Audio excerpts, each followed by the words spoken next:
ओम नमस्ते जी। आपका स्वागत है आपका अपना चैनल आओ वेद पढ़े में। इस चैनल पर केवल आचार्य प्रदीप कुमार शास्त्री जी का ऑनलाइन व ऑफलाइन शास्त्रीय कक्षाओं के वैदिक व्याख्यान उपलब्ध होंगे।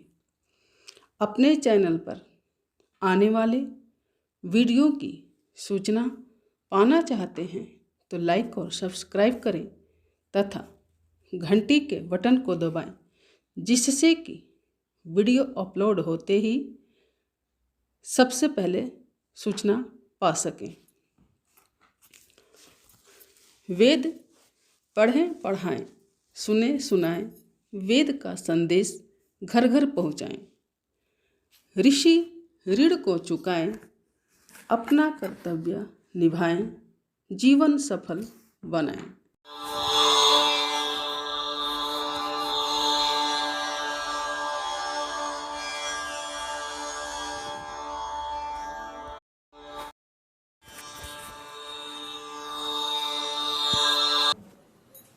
ॐ सहना भवतु सहनौ भुनक्तु सह वीर्यं करवावहै तेजस्विनावधीतमस्तु मा विद्विषावहै। ॐ शान्ति शान्ति शान्तिः। वेद विषय विचार के अंतर्गत चर्चा चल रही है। तो कल हमने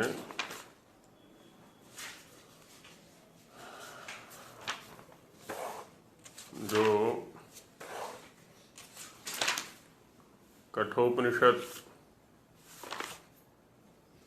का वचन उद्धृत किया गया था, सर्ववेदा यत् पदमामनन्ति,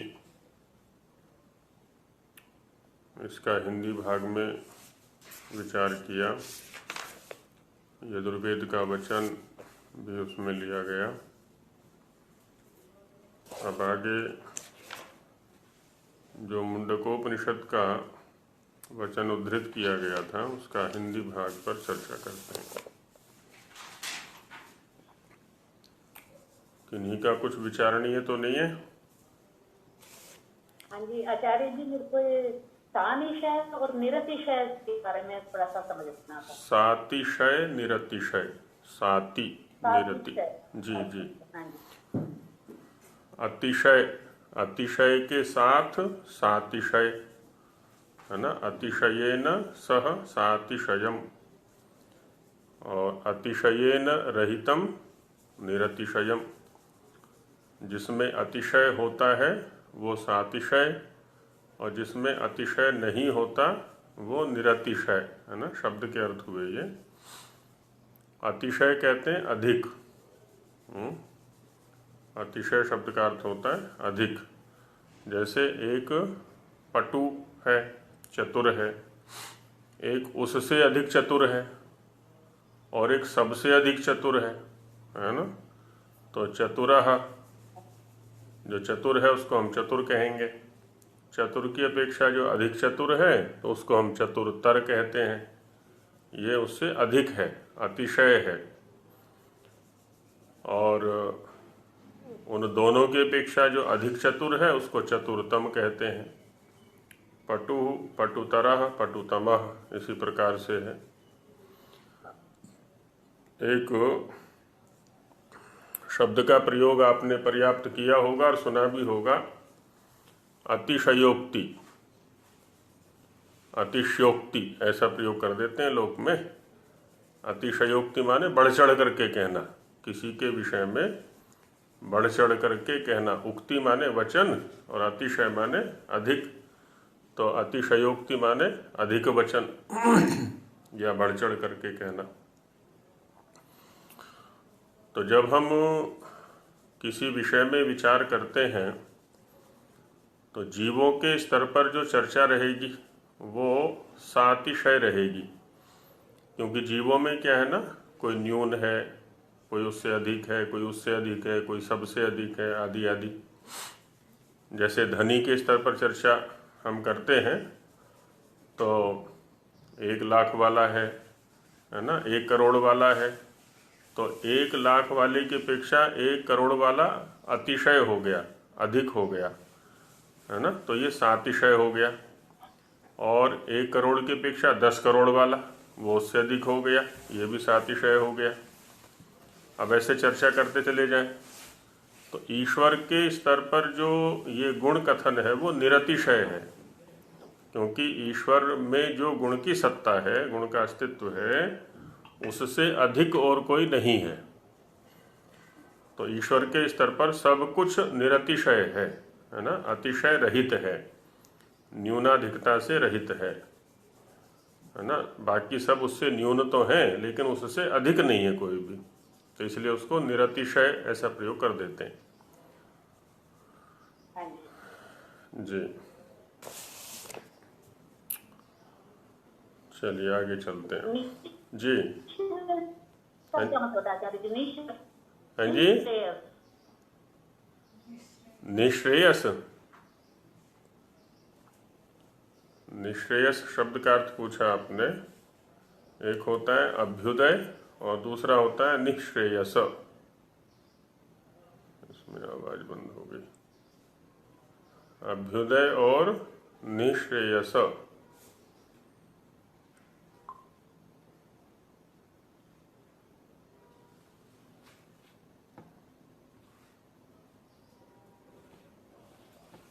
तो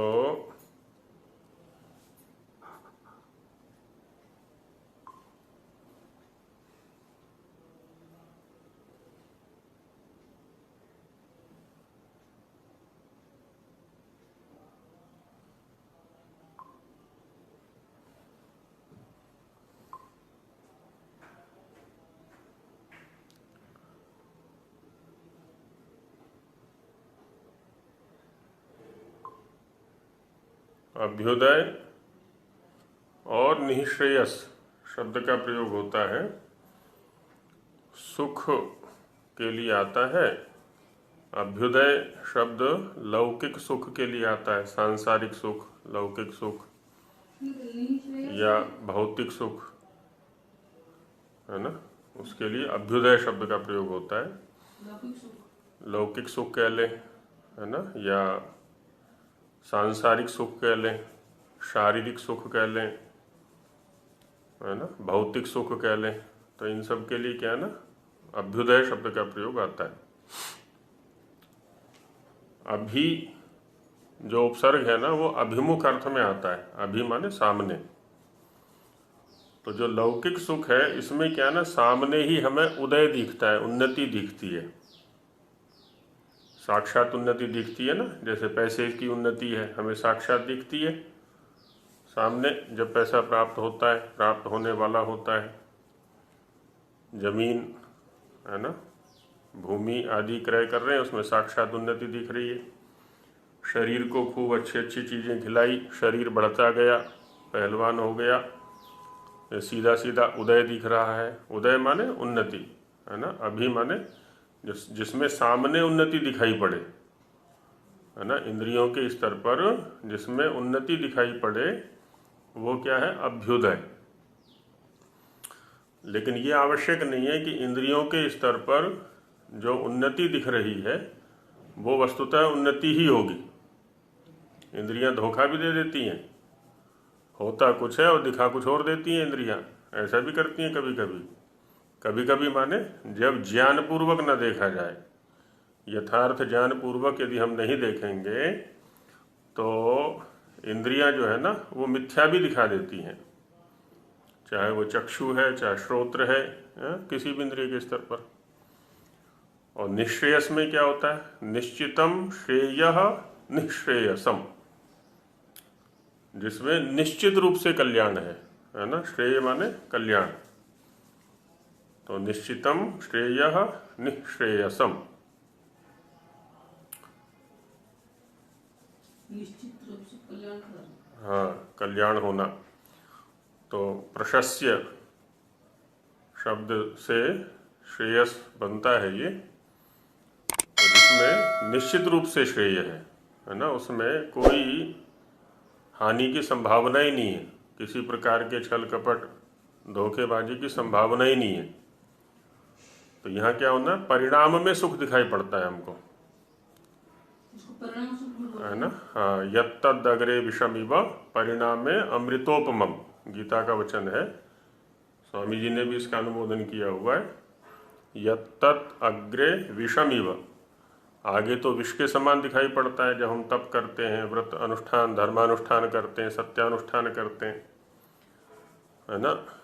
एक व्यक्ति को असत्याचरण का अभ्यास है और उससे सत्य भाषण करवाने लगे तो बड़ा उसको विष के तुल्य दिखाई पड़ेगा। एक व्यक्ति को 7-8 बजे उठने का अभ्यास है, उसको यदि 4 बजे उठने के लिए कहा जाए तो ऐसा करेगा, ऐसा लगेगा उसको जैसे कि मुझे विष भक्षण कराया जा रहा है, आदि आदि। अधर्माचरण का अभ्यास है, धर्माचरण विष के तुल्य दिखाई पड़ेगा। तो हमें भी जन्म जन्मांतरों से अज्ञान का अभ्यास है, तो अज्ञान को छोड़ना, अज्ञान निमित्तक प्रवृत्तियों को छोड़ना और ज्ञान को ग्रहण करना या ज्ञान निमित्तक प्रवृत्तियों को ग्रहण करना, ये विष के तुल्य दिखाई पड़ता है आरंभ में, लेकिन इनका जो परिणाम है वो निश्चित रूप से श्रेय देने वाला है ना, जिसमें किसी प्रकार का कोई कष्ट नहीं है, दुख नहीं है, इसलिए उसका नाम है निःश्रेयस। तो उसके लिए कहा या तो मार्ग से जोड़ सकते हैं ना जी, श्रेय मार्ग से इसको जोड़ सकते हैं ना। हाँ वही श्रेय, श्रेय में भी तो यही श्रेय है, निःश्रेयस में जो श्रेय है वही श्रेय मार्ग में है। एक प्रेय मार्ग है, तो प्रेय मार्ग में अभ्युदय दिखाई पड़ता है हमको, और श्रेय मार्ग में, है ना, उसमें आरंभ में विष के तुल्य दिखाई पड़ता है, लेकिन आगे जो है परिणाम में निःश्रेयस है, वहाँ पर ऐसा रहता है। इंद्रियों के सुख छूटते नहीं बनते आरंभ में, क्योंकि इंद्रियां अभ्यासी हैं अपने अपने विषयों को ग्रहण करने की, तो वो विष के तुल्य दिखाई पड़ता है। यतो अभ्युदय निःश्रेयस सिद्धि सधर्म, वैशेषिक कार ने कहा है ना। तो शरीर को भी स्वस्थ रखना है, हमें अभ्युदय भी चाहिए और निःश्रेयस भी चाहिए, तो दोनों में संतुलन बना के चलना है। एकदम अभ्युदय के लिए ही समर्पित नहीं हो जाना है, एकदम निःश्रेयस के लिए ही नहीं, माने इसकी अभ्युदय की सर्वथा उपेक्षा कर दें तो शरीर ही नहीं चल पाएगा फिर हमारा, और शरीर नहीं चल पाएगा तो निःश्रेयस के लिए प्रयत्न कैसे करेंगे फिर।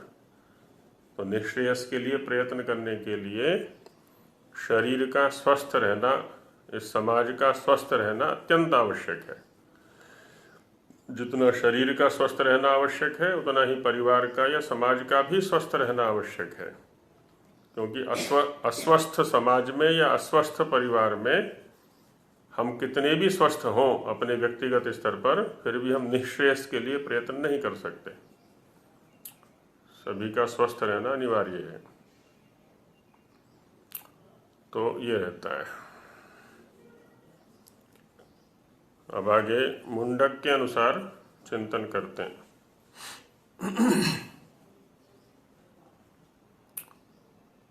तत्रापरा, वेदों में 2 विद्या हैं, है ना। तत्र शब्द से कहा, तत्र माने वेदों में, एक अपरा दूसरी परा। एक अपरा माने इधर वाली और दूसरी परा माने उधर वाली। जो उसका ज्ञान कराती है वो परा, और जो इसका ज्ञान कराती है वो अपरा। इस या इधर कौन है, जो हमें दिख रहा है, जो इंद्रिय गोचर है। तो इंद्रियों से जो उपलब्ध है उसका बोध कराने वाली अपरा विद्या, और अतीन्द्रिय का बोध कराने वाली परा विद्या। इंद्रियों के स्तर पर हम अपरा और परा शब्दों को समझ सकते हैं, इधर वाली उधर वाली। इनमें से अपरा यह है कि जिससे पृथ्वी और तृण से लेके प्रकृति पर्यंत पदार्थों के गुणों के ज्ञान से ठीक ठीक कार्य सिद्ध करना होता है। अब देखिए यहाँ पर क्या कहा है स्वामी जी ने। पृथ्वी क्या है ना, स्थूलतम स्थिति है, और प्रकृति सूक्ष्मतम स्थिति है। तृण इनके मध्य में सूक्ष्म है। तो पृथ्वी और तृण और प्रकृति, तो ये सारे के सारे क्या है ना, प्राकृतिक स्तर पर बोध कराने का जो साधन है वो है अपरा विद्या। तो इसका ज्ञान भी प्राप्त करना है और इससे अपने कार्यों को भी सिद्ध करना है। ठीक ठीक लक्ष्य के अनुकूल इसको साधन बनाना है प्रकृति को।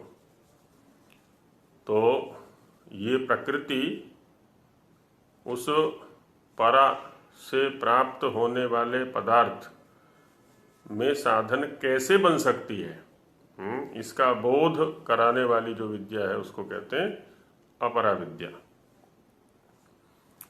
और दूसरी परा कि जिससे सर्वशक्तिमान ब्रह्म की यथावत प्राप्ति होती है ना। परा विद्या वो है जिससे हमें सर्वशक्तिमान जो परमेश्वर है, जो ब्रह्म है, उसकी प्राप्ति होवे, उसकी प्राप्ति का जो साधन है ना, उसको कहा इन्होंने परा विद्या। तो यह परा विद्या अपरा विद्या से अत्यंत उत्तम है। साधन साध्य भाव संबंध यहाँ पर लगा सकते हैं, उत्तम है, लेकिन अपरा की भी सर्वथा उपेक्षा नहीं कर सकते हम। इसको साधन बनाते हुए, दोनों में संतुलन बनाते हुए हमें चलना है, क्योंकि अपरा का ही उत्तम फल परा विद्या है। अब देखिए यहाँ दिखा दिया स्वामी जी महाराज ने कि अपरा का ही उत्तम फल परा विद्या है। मतलब जब तक अपरा का ध्यान नहीं करेंगे तब तक परा के पास पहुंच नहीं सकते। अपरा के स्तर पर क्या है ना, थोड़ा खतरा है, फिसलन है।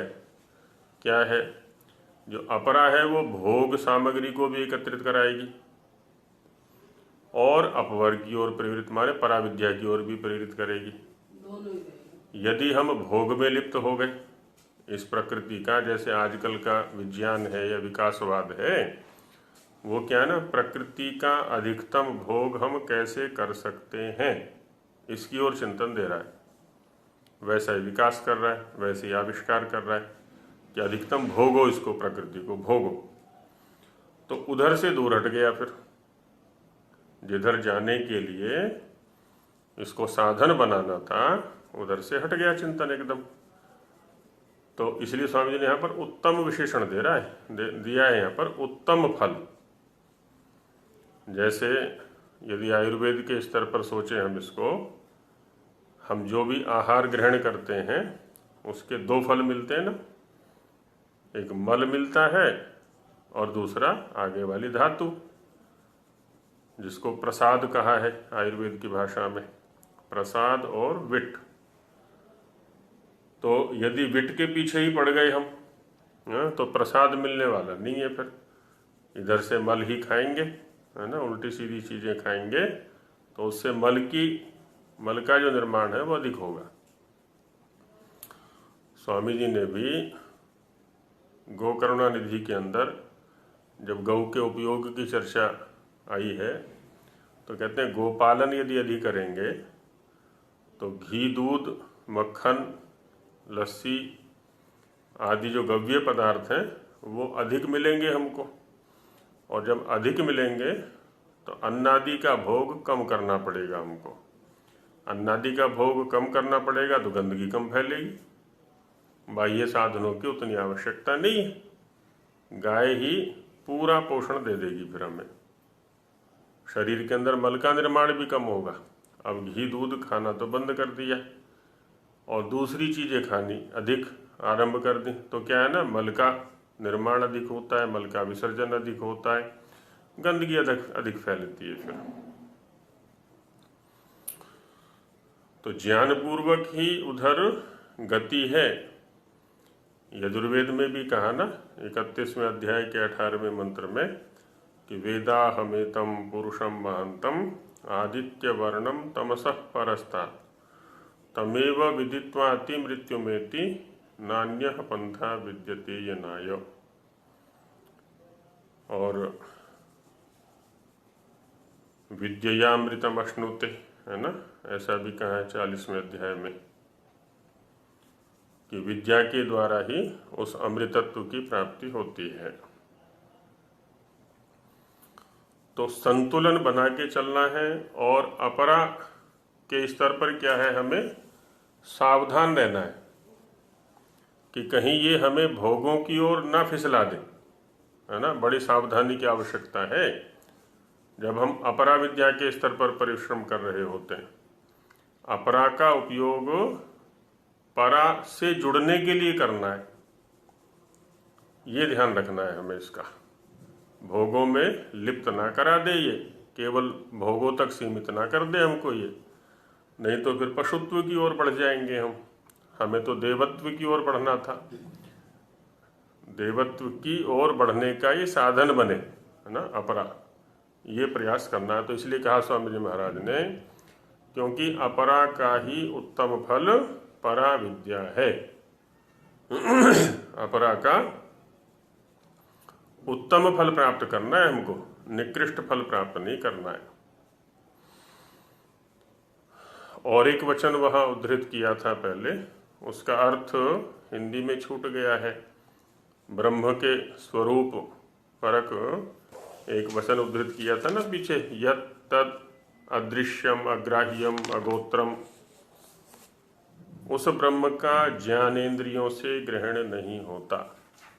इसके ऊपर चर्चा हम पहले भी करके आए हैं कि जो इंद्रियां हैं हमारी, ज्ञानेंद्रिया, जो बाह्य विषयों की उपलब्धि में साधन बनती हैं, और उससे सूक्ष्म है अंतर इंद्रिय, मन बुद्धि चित्त अहंकार। इन सब की सीमा है, इन सब की मर्यादा है, अपनी पात्रता है, अपनी क्षमता है। क्या क्षमता है इनकी? प्राकृतिक जो पदार्थ हैं, भौतिक जो पदार्थ हैं, उनकी जो सूक्ष्मतम स्थिति है उसका बोध ही करा देंगे, उससे आगे का बोध कराने में असमर्थ हैं। इसीलिए कहा यहाँ पर यत्तद् अदृश्यम, उस ब्रह्म का ज्ञानेंद्रियों से ग्रहण नहीं होता। ज्ञानेंद्रिय किसका ज्ञान कराएंगी? रूप रस गंध स्पर्श आदि का ही तो बोध कराएंगी, और ये सब भौतिक स्तर पर है, वो तो अभौतिक है। हस्त से पकड़ा नहीं, ग्रहण नहीं होगा, और हाथ से भी नहीं पकड़ सकते उसको। उसका कोई गोत्र व वर्ण नहीं है, कोई रंग भी नहीं है उसमें। वह नेत्र और कर्ण से रहित है, ना उसके नेत्र हैं ना कर्ण हैं। उसके हाथ और पांव नहीं, वह नित्य है, व्यापक है, सर्वांतर्यामी है, सूक्ष्म है, नाश रहित है। ये सब क्या है? उस ब्रह्म की विशेषताएं हैं। किसी भी प्रकार के अंगों से या साधनों से युक्त वो नहीं है, स्थूल साधन, भौतिक साधन। संपूर्ण जगत के कारण ब्रह्म को जो ध्यान द्वारा साक्षात करते हैं वे धीर मनुष्य हैं। तो वो ध्यान से उपलब्ध होने योग्य है, किसी बाह्य साधन से उसकी उपलब्धि संभव नहीं है। वो धीर हैं। धीर माने धी।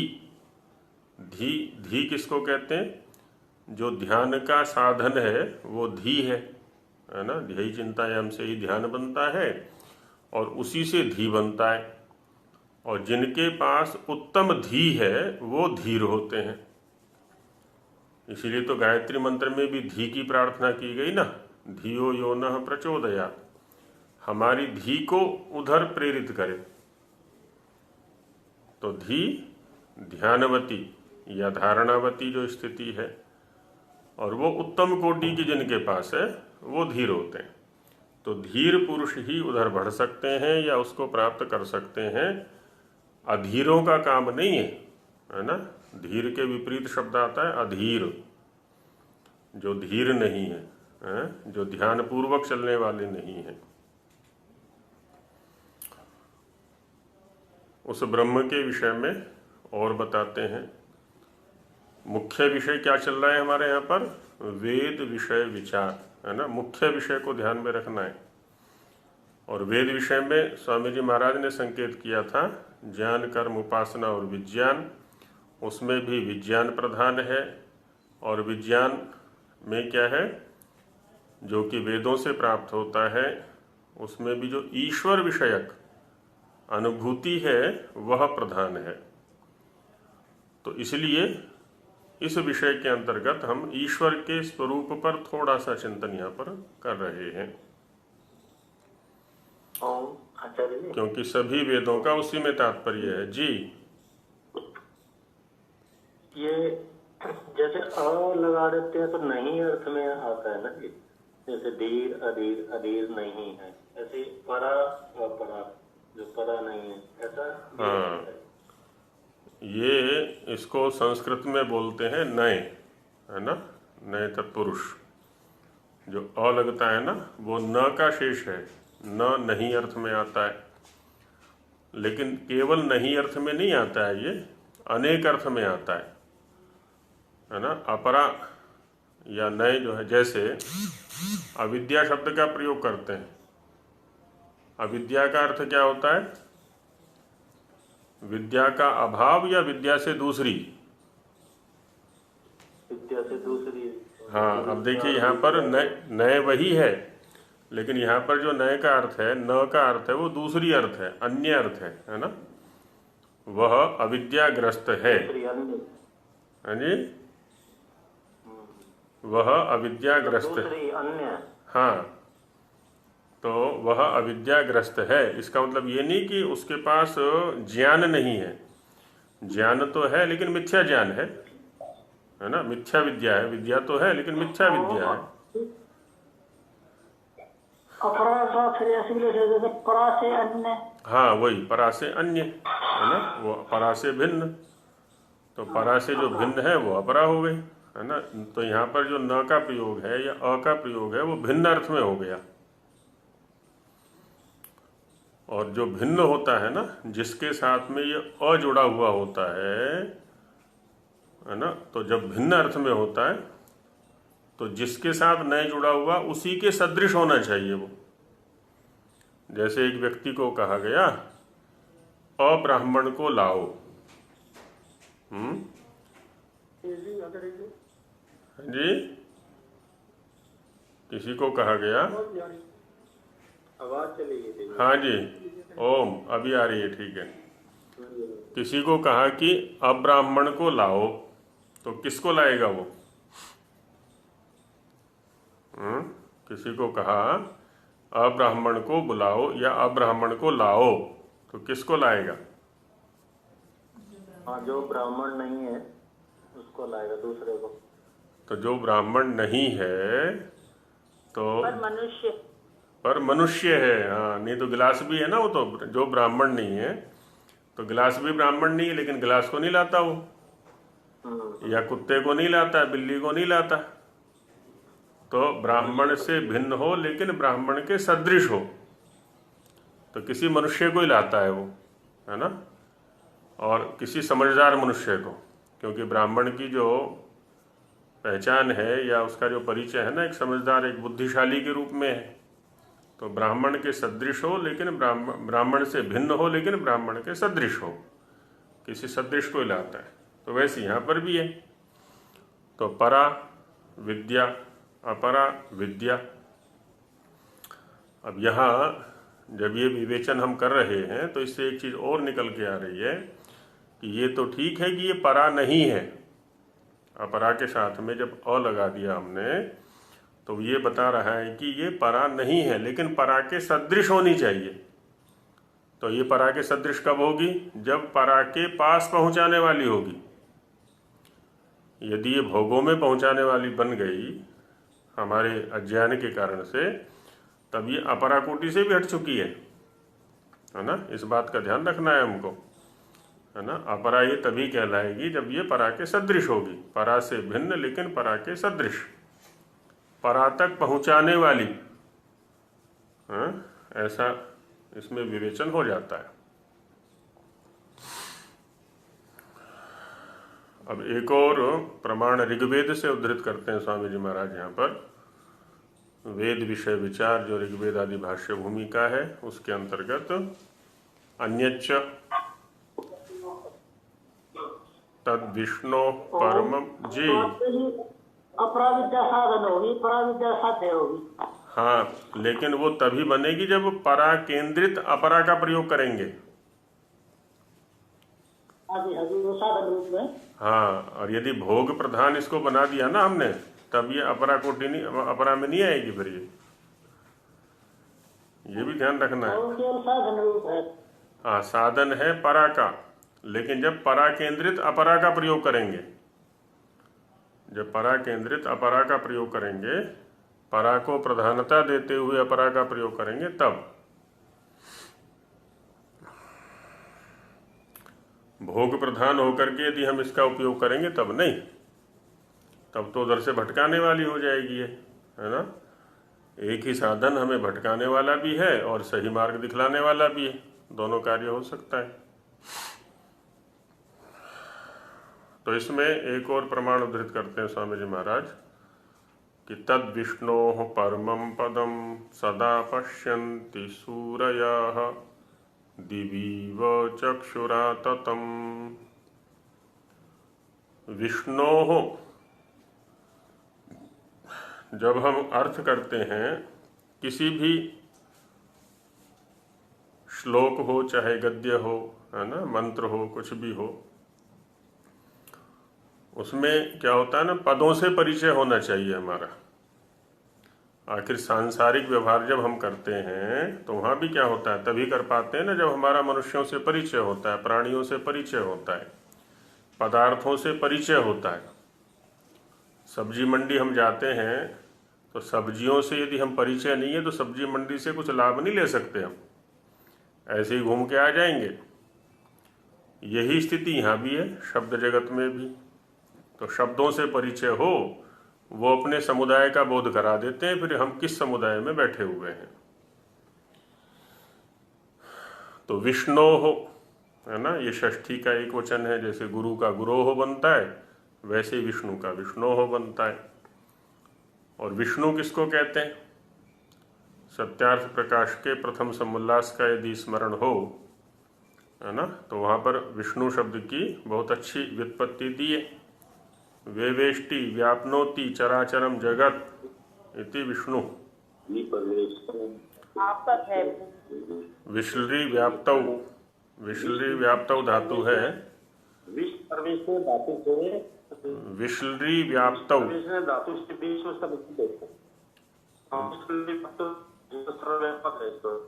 हाँ, तो विश्लरी व्याप्तौ से वेवेष्टि व्याप्नोति चराचरम जगत, स विष्णु।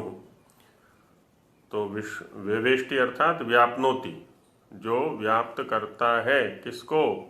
चर और अचर जगत को। जड़ जंगम जगत में जो व्याप्त है ना, सर्वत्र व्यापकता को विष्णु शब्द दिखला रहा है। ईश्वर की जो सर्वव्यापकता है उसको विष्णु शब्द बतला रहा है कि वो व्यापक है सर्वत्र। तो विष्णु हो तत्, विष्णु के उस तत् शब्द भी एक तो परोक्ष अर्थ में आता है, सह वह दूरस्थ, दूर वाला या परोक्ष, है ना। और एक तत् शब्द व्यापक अर्थ में भी आता है।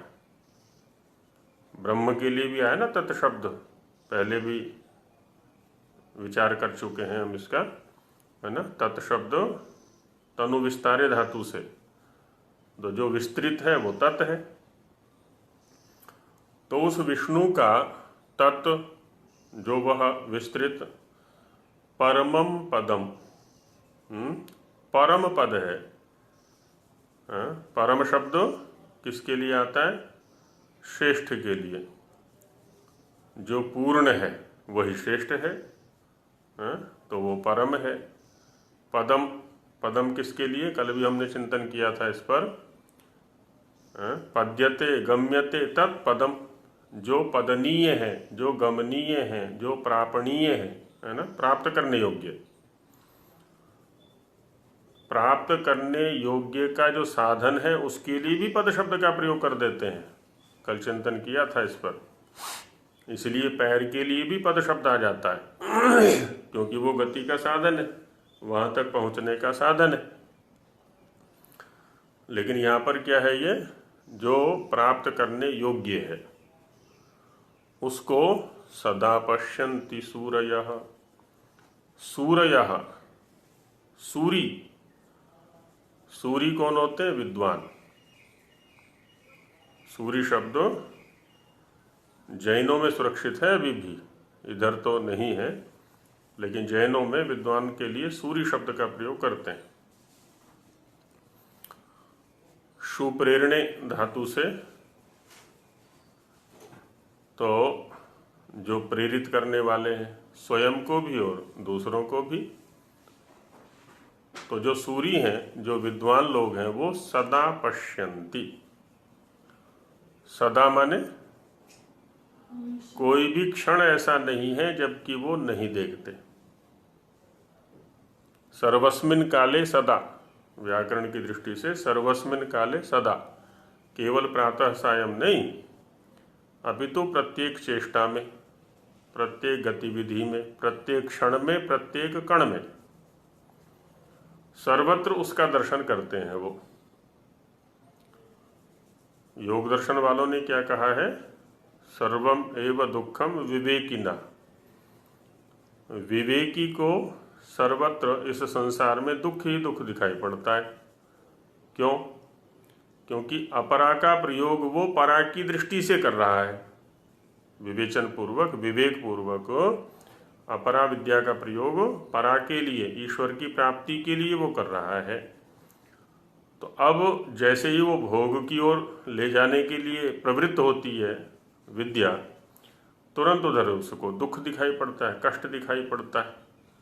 क्योंकि जो एक महती उपलब्धि होने वाली है परा की ओर जाने से, वो उसे छूटता हुआ दिखाई पड़ता है। जैसे कोई व्यापारी है, अब उसको एक अधिक लाभ वाली वस्तु मिल रही है थोड़े इन्वेस्ट में या उसी इन्वेस्ट में, और एक कम लाभ वाली वस्तु मिल रही है, तो अधिक को छोड़ के कम वाली की ओर थोड़े ना जाएगा वो। लेकिन उसको दोनों ओर का ज्ञान होना चाहिए कि ये कम लाभ वाली है, ये अधिक लाभ वाली है। तो वैसे यहाँ पर भी क्या है? सदा पश्यन्ति सूरयः। जो सूरी लोग हैं, जो विद्वान लोग हैं, जो विज्ञ लोग हैं, वो उसका सदा दर्शन करते हैं, सदा उसी में रमण करते हैं, सदा उसी का दर्शन करते हैं। कैसी है वो? दिवीव चक्षुरा ततम, है ना, उपमा दी यहाँ पर कि द्युलोक तो दिखाई पड़ता है ना सभी को। दिवी सप्तमी का एक वचन है। दिवी माने द्युलोक में, इव माने के समान, चक्षु, है ना, द्युलोक में जैसे ये चक्षु आतत है। आतत है माने फैला हुआ है, तनु विस्तार से आततम बना हुआ है। जिस प्रकार से द्युलोक में यह चक्षु, चक्षु कौन है? तच्चक्षुर्देव हितम पुरस्तात्, उस मंत्र में भी तो पाठ करते हैं ना हम, और उससे पहले सूर्य शब्द का वर्णन आया है। उससे भी जो पहला मंत्र का हम पाठ करते हैं ना, उसमें है ना, सूर्य आत्मा जगतस्तस्थुषश्च, तो सूर्य के लिए चक्षु शब्द का प्रयोग किया। तच्चक्षुर्देव हितम पुरस्तात्, है ना, तत् शब्द से सूर्य का ग्रहण कर लिया, जो पूर्व वाले मंत्र में जिसका वर्णन किया गया है उसी को तत् शब्द से कह दिया। तो तच्चक्षुर्देव हितम, तो वही चक्षु है यहाँ पर, है ना, सूर्य रूप में जो चक्षु है, सभी का प्रकाशक है। तो जिस प्रकार से सूर्य अपनी किरणों से, अपने प्रकाश से सर्वत्र फैला हुआ है, वैसे ही ये जो विष्णु का परम पद है वो भी सर्वत्र फैला हुआ है। और इस सर्वत्र फैले हुए, सर्वत्र आतत जो पद है, जो पदनीय है, जो गमनीय है, जो प्रापणीय है, प्राप्त करने योग्य है, उसको सूरी लोग, जो विद्वान लोग हैं ना, वही देख पाएंगे। जो भोगी लोग हैं वो नहीं देख सकते।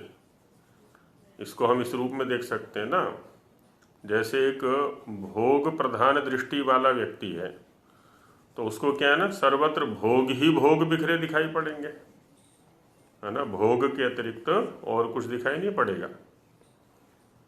और एक योग वाला, योग की प्रधानता वाला, ईश्वर की प्रधानता वाला व्यक्ति है, उसको सर्वत्र ईश्वर के दर्शन होंगे। ये अपनी दृष्टि के ऊपर बात है। तो विज्ञान पूर्वक दृष्टि को लेकर के चलना है। तो दिवी व चक्षुरातपतम, है ना, जैसे द्युलोक में यह सूर्य आतत है, विस्तृत है, फैला हुआ है, सर्वत्र व्याप्त है अपने प्रकाश से, अपनी रश्मियों से, अपनी किरणों से, उसी प्रकार से उस विष्णु का वह पद भी सर्वत्र व्याप्त है, जिसको कि विद्वान लोग ही देख सकते हैं, दूसरे नहीं देख सकते। स्वामी जी महाराज इसका अर्थ करते हैं, अस्यायम अर्थः, इस मंत्र का यह अर्थ है, तत् विष्णोः व्यापकस्य परमेश्वरस्य। विष्णु का क्या अर्थ किया? व्यापक, है ना, जो व्याप्त होने वाला है सर्वत्र, ऐसा परमेश्वर, उसका परमम, परम क्या है? प्रकृष्टानंद स्वरूपम। थोड़ा बहुत आनंद तो हम यहाँ भी ले लेते हैं, प्रकृति के साथ में संगति रखते हुए।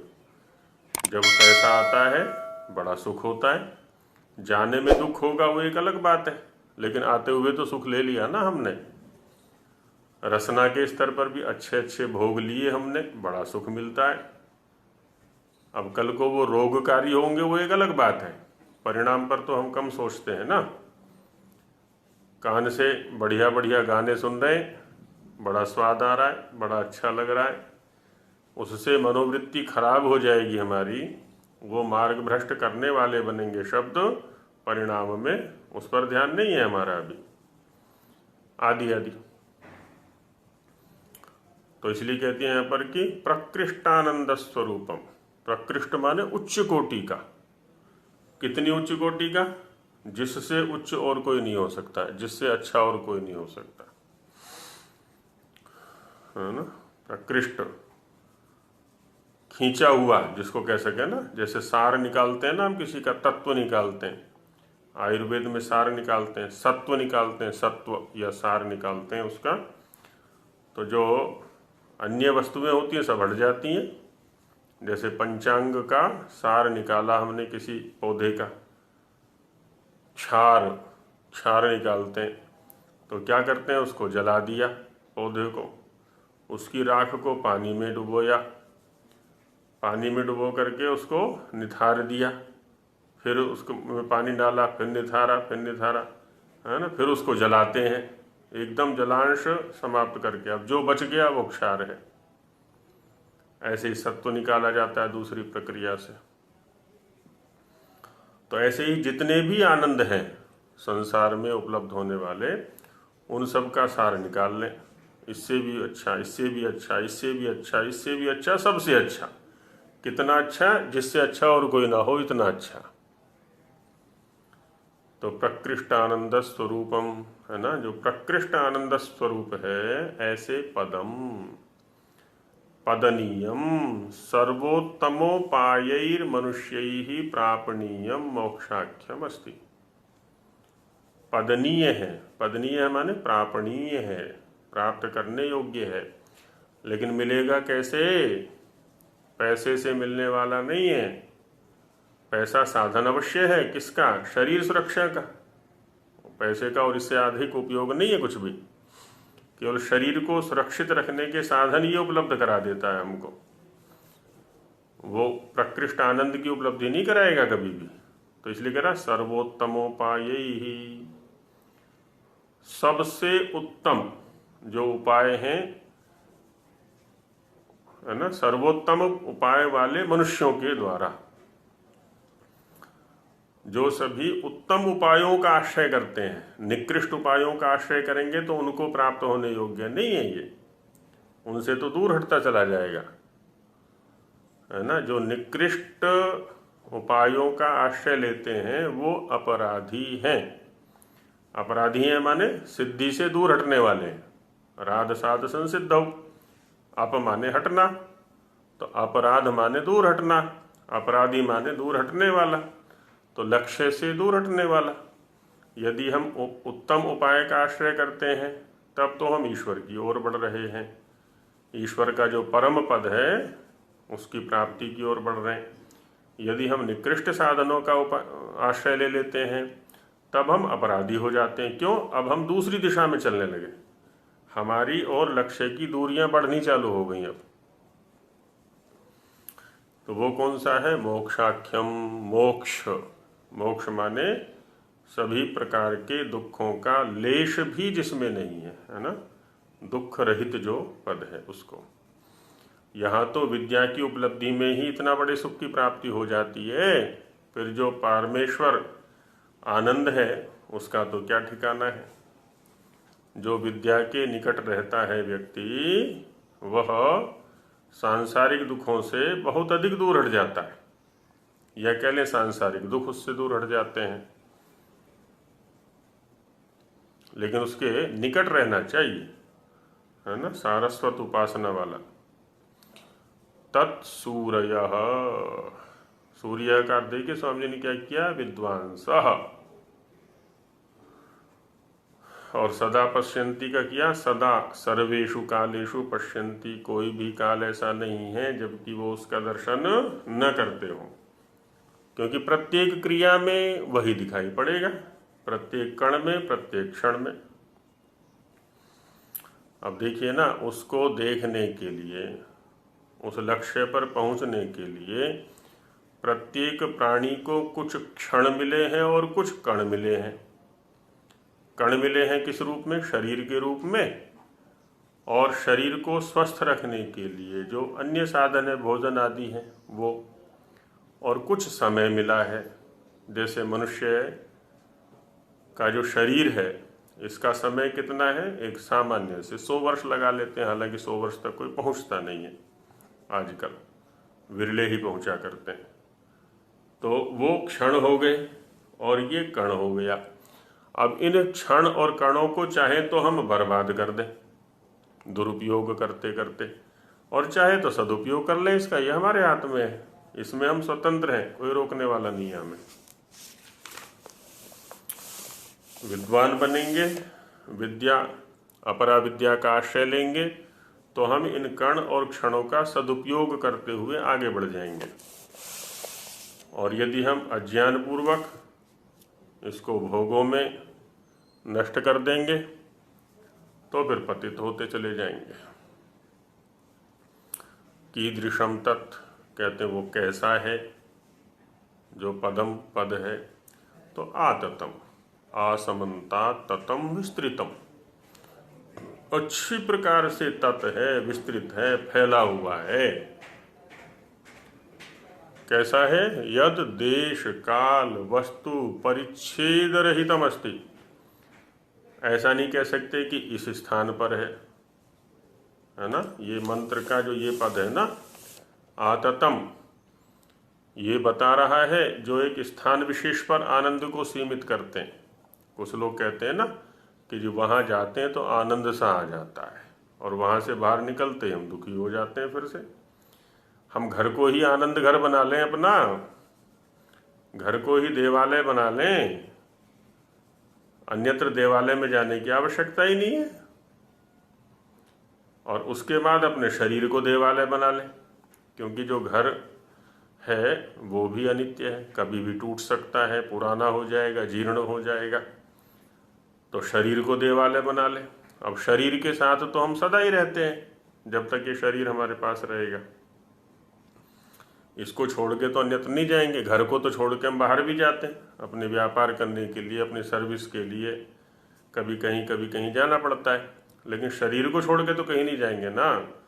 तो शरीर को ही देवालय बना लें, बस हर समय आनंद में रहेंगे फिर, और वो बनेगा विद्या के माध्यम से।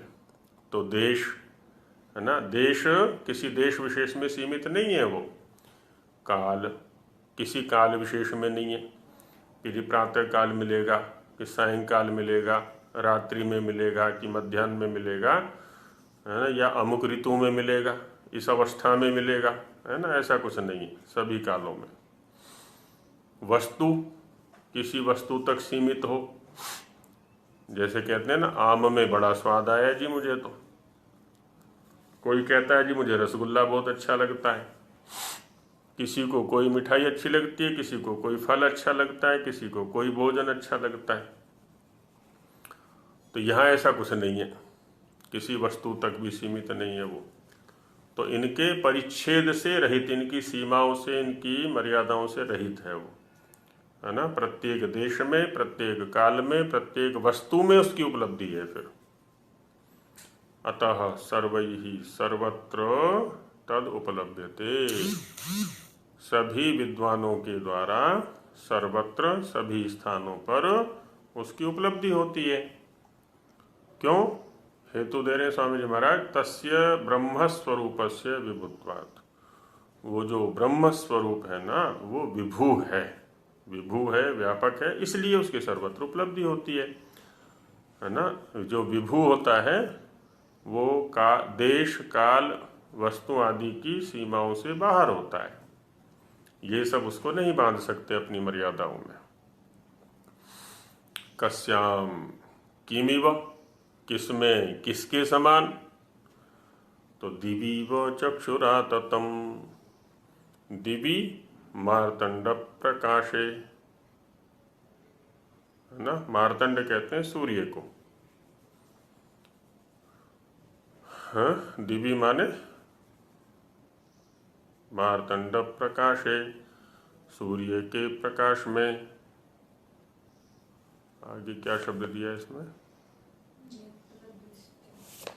यत्र दृष्टेर व्याप्तिर्भवति है, हाँ, नेत्र दृष्टेर व्याप्तिर्भवति, हाँ, नेत्र दृष्टि की व्याप्ति होती है, हाँ, जिस प्रकाश में नेत्र दृष्टि की व्याप्ति होती है। जो नेत्र है ना देखने का हमारा, ये भी तभी काम करता है ना जब प्रकाश उपलब्ध होता है। यदि सूर्य का या बाह्य प्रकाश ना मिले तो ये नेत्र भी काम नहीं करता, ये भी तभी काम करता है जब दोनों का संयोग होता है। तथैव तत्पदम ब्रह्मापि वर्तते, उसी प्रकार से वो जो ब्रह्म पद है, ईश्वर का, विष्णु रूप ईश्वर का जो ब्रह्म पद है वो भी वैसा ही है, सर्वत्र व्याप्त। मोक्षस्य च सर्वस्मात् अधिकोत्कृष्टत्वात् तदेव द्रष्टुम प्राप्तुम इच्छन्ति। मोक्ष कैसा है जी? सर्वस्मात् अधिकोत्कृष्टत्वात्, जितनी भी उत्कृष्ट वस्तुएं हैं संसार में, है ना, कौन सी है जी सबसे अच्छी वस्तु? सबकी दृष्टि अलग अलग रहती है, सबके अनुभव अलग अलग रहते हैं। कोई किसी को अच्छी वस्तु बताएगा, कोई किसी को बताएगा, कोई किसी को बताएगा। अच्छा, अब क्या है, सबकी अच्छी अच्छी वस्तुओं को इकट्ठा कर लें, अब उनमें कौन सी अच्छी है? जो उनमें अच्छी हो तो उसको भी इकट्ठा कर लें। इसलिए वहाँ पर क्या है ना, श्रेष्ठतमाय कर्मणि, जो यजुर्वेद का प्रथम मंत्र है, ईशेत्तोर्जेत्वा, तो यज्ञ को क्या कहा? श्रेष्ठतम कर्म कहा। 2 बार सुपरलेटिव डिग्री का प्रयोग कर दिया, श्रेष्ठ ही अपने आप में सबसे अच्छा हो गया। कहते हैं हमारी दृष्टि में जो सबसे अच्छे हैं ना, उनमें भी जो सबसे अच्छा है वो श्रेष्ठतम हो गया। तो वैसे यहाँ पर भी कहते हैं उत्कृष्ट, और उत्कृष्ट के साथ में अधिक शब्द और लगा दिया स्वामी जी ने, अधिक उत्कृष्ट। तो उत्कृष्ट तो माने जो ऊपर खींचा हुआ है, ऊपर की ओर निकाला हुआ है, सार रूप है, और उन सारों का भी जो सार है ना, वो अधिक उत्कृष्ट होने से। तो मोक्ष कैसा है जी? अति उत्कृष्ट है, अधिक उत्कृष्ट है। ऐसा होने के कारण तदेव द्रष्टुम प्राप्तुम इच्छन्ति, उसी को देखना या प्राप्त करना चाहते हैं। लेकिन वो जिनकी समझ में आता है, जो भोगों को ही, सांसारिक उपलब्धियों को ही सब कुछ समझे बैठे रहते हैं, उनको उनकी प्रवृत्ति उधर नहीं हुआ करती। तो इनको साधन बनाना है, इनकी सर्वथा उपेक्षा नहीं करनी है, संतुलन बना के चलना है ना। ये नहीं कहना कि धन व्यर्थ है, पैसा व्यर्थ है, शरीर व्यर्थ है, संसार व्यर्थ है। नहीं, व्यर्थ नहीं है, साधन कभी भी व्यर्थ नहीं हुआ करता, लेकिन साधन को साधन समझना है, उसको साध्य नहीं समझना है। साधन तक ही उसकी मर्यादा रखनी है। और साधन तभी साधन होता है जबकि वो उत्तम कोटि का होता है, अच्छा होता है। खटारा गाड़ी ले ली हमने, छकड़ा गाड़ी ले ली, वो लक्ष्य तक कभी नहीं पहुंचाएगी। तो जैसे तैसे काम चलाओ नहीं चाहिए हमें। हमें तो धन भी उत्कृष्ट कोटि का चाहिए, है ना। वयम श्याम पतयोरयिणाम अदीना श्याम शरदः शतम। दीनहीन होकर के कोई उसको प्राप्त नहीं करेगा। तो इच्छन्ति अतो वेदा विशेषेण तस्यैव प्रतिपादनम कुर्वन्ति। चूंकि वही सर्वोत्कृष्ट है, इसलिए सारे वेद भी और वेदानुकूल ग्रंथ जो उपनिषद आदि हैं वो भी सब उसी का मुख्य रूप से, विशेष रूप से प्रतिपादन करते हैं। बाकी अन्य चीज़ें भी हैं जो उपयोगी हैं, वहाँ तक पहुँचने का साधन बनने वाली हैं, उनका भी करते हैं, लेकिन सर्वोत्कृष्ट जो है उसी को मुख्य रूप से प्रतिपादित करते हैं। आगे और चर्चा इसी विषय में की जाएगी। अभी अग्रिम पाठ का समय हो गया तो बस करते हैं। ओम सहना भवतु सहनो भुनक्तु सह वीर्यं करवावहै तेजस्विनावधीतमस्तु मा विद्विषावहै। ओम शांति शांति शांति। सभी को नमस्ते जी।